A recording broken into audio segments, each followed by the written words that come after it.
Baik ya. Assalamualaikum warahmatullahi wabarakatuh. Pada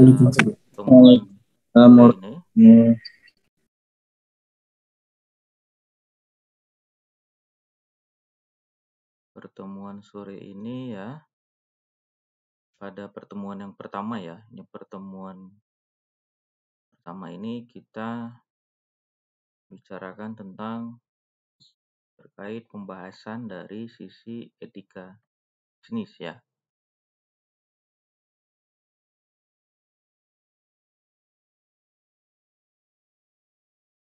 Nah, di mana dari etika bisnis untuk PowerPoint-nya kelihatan ya? Kelihatan, Pak. Baik. Kelihatan, Pak. Aman, Pak. Lanjut. Kegiatan bisnis ini kita mencakup dari berbagai aspek ya, berkaitan dengan individu, perusahaan, industri, dan juga masyarakat. Di mana tetap kita menjalankan suatu bisnis harus secara adil, sesuai dengan hukum yang berlaku, dan tidak tergantung pada kedudukan individu ataupun perusahaan di masyarakat ya. Nah, dari sisi etika bisnis ini ya, itu merupakan studi kita yang mengkhususkan kepada moral yang benar dan yang salah ya. Jadi terkonsentrasi kepada kebijakan, institusi, dan perilaku dari bisnis tersebut. Nah, dalam kita menciptakan suatu etika bisnis ya, ada beberapa hal yang diperhatikan untuk penerapan etika bisnis tersebut. Yang pertama adalah pengendalian diri, pengembangan tanggung jawab sosial, mempertahankan jati diri, dan tidak mudah terombang-ambing ya oleh pesatnya perkembangan informasi dan teknologi, menciptakan persaingan yang sehat, menerapkan konsep pembangunan berkelanjutan, menghindari sifat 5K. Ini adalah kata belece, kong kali kong, koneksi, kolusi, dan komisi ya. Nah, kemudian sifatnya kita dalam beretika bisnis ya, mampu menyatakan yang benar itu benar, menumbuhkan sikap saling percaya antara golongan pengusaha kuat dan golongan pengusaha ke bawah. Kemudian konsekuensi dan konsistensi dengan aturan main yang telah disepakati secara bersama. Menumbuh kembangkan kesadaran dan rasa memiliki terhadap apa yang telah disepakati. Kemudian perlu adanya etika bisnis yang dituangkan dalam suatu hukum positif ya, berupa peraturan perundang-undangan. Nah, beberapa prinsip etika bisnis. Pertama adalah kejujuran ketika kita berkomunikasi dan bersikap ya dalam menjalankan suatu usaha, maka kita perlu membangun kepercayaan. Jadi kita wajib bersikap jujur dalam segala hal. Kemudian yang kedua, integritas, di mana seorang memimpin perusahaan itu mendapatkan kepercayaan dari orang lain. Tentunya karena adanya integritas ya. Kemudian memenuhi janji serta komitmen yang dibuat ya. Di mana kita dalam berbisnis tidak boleh asal membuat janji, tetapi saat kita ucapkan dapat langsung kita dengan memenuhinya. Kemudian loyalitas ya, di mana loyalitas ini adalah hal yang penting dalam berbisnis. Nah, tentunya penerapan etika bisnis ini ya merupakan dapat ya mengurangi suatu yang diakibatkan dari pencegahan yang kemungkinan terjadinya adanya friksi atau perpecahan baik dari internal maupun eksternal di perusahaan itu sendiri.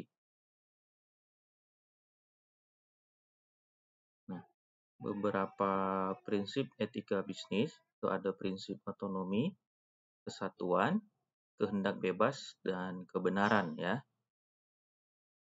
Kemudian prinsip keadilan, prinsip hormat pada diri sendiri, tanggung jawab. Nah, kemudian kita masuk ke slide berikutnya.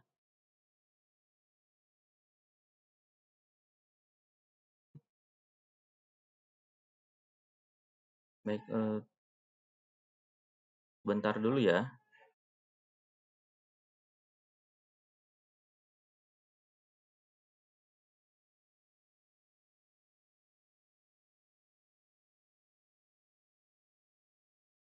Baik, sebentar ya.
Baik, maaf ya, kita lanjutkan.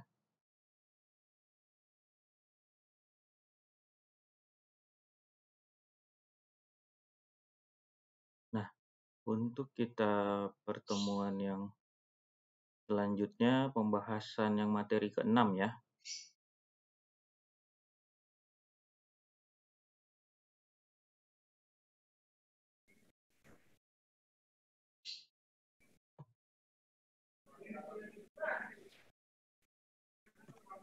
Nah, materi ke-6 ini terkait tentang dari pengantar ya, etika profesi keinsinyuran, di mana pada materi ini pemahaman mahasiswa tentang moral, etik, dan etika berkaitan dengan keinsinyuran, karena kita merupakan prodi teknik elektro ya, di mana nanti outcome-nya adalah menjadi seorang insinyur engineering. Jadi di Indonesia itu ada organisasi namanya Persatuan Insinyur Indonesia, dan kita di Indonesia telah ada undang-undang tentang keinsinyuran. Ada beberapa hal kode etik insinyur ya, terkait yang Catur Karsa Sabta Dharma Insinyur Indonesia ya. Nah, dari Catur Karsa ini kita mendapatkan 4 prinsip dasar ya yang harus dimiliki oleh seorang insinyur. Pertama itu adalah mengutamakan keluhuran budi, menggunakan pengetahuan dan kemampuan untuk kepentingan kesejahteraan umat manusia, kemudian bekerja secara sungguh-sungguh ya untuk kepentingan masyarakat sesuai dengan tugas dan tanggung jawabnya. Kemudian meningkatkan kompetensi dan martabat berdasarkan keahlian profesi keinsinyuran. Ini merupakan 4 catur karsa. Nah, kemudian Sabta Dharma ini adalah tuntutan sikap dan perilaku insinyur ya. Ada 7 tuntutannya, yaitu senantiasa pertama mengutamakan keselamatan, kesehatan, dan kesejahteraan masyarakat. Kedua, bekerja sesuai dengan kompetensinya. Ketiga, menyatakan pendapat yang dapat dipertanggungjawabkan. Keempat, menghindari terjadinya pertentangan kepentingan dalam tanggung jawab.